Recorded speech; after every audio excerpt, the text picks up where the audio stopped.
Good morning. এখন সকাল 9টা বাজে। আমি রেডি হয়ে গেছি স্নান টান করে। গণেশ চতুর্থীর তোমাদের অনেক অনেক শুভকামনা।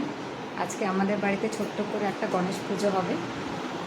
আমরা দুই বোনে মিলে করব। দেখো তোমরা কী কী করছি আমি।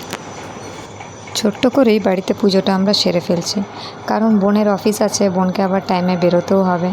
তাই আমি আগে ভাগে ফলটা কেটে রেডি করে রাখছি। বোন ফ্রেশ হয়ে বেরোলেই আমরা দুজনে একসাথে পুজোতে বসবো। আমার হাজব্যান্ড রেডি হয়ে গেছে, কোর্টে বেরোবে। আজকেও পুজোতে বসতে পারবে না, তো তাড়া আছে।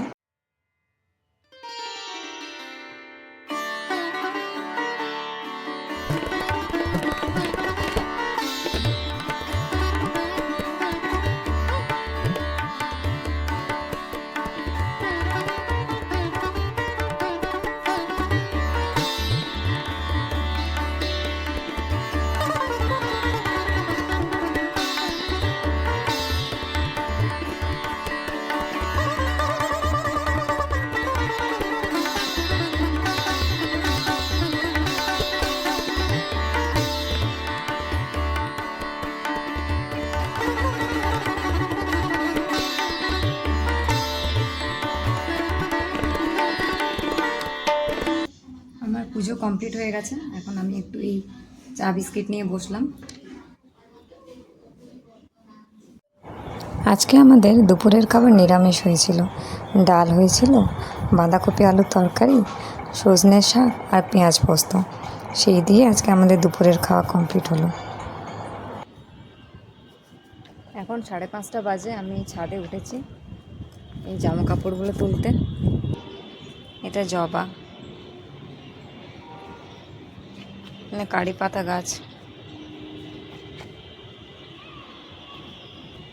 এটা আমার বাগান নয়, এই ফ্ল্যাটের এই সাইডে যারা থাকেন তারা লাগিয়েছে। ছাদে এই দৃশ্য অপূর্ব সুন্দর লাগছিল। মেঘলা আকাশ, সূর্য ডোবার মুহূর্ত, তাই ক্যামেরা বন্দি করে তোমাদের সাথে শেয়ার করলাম।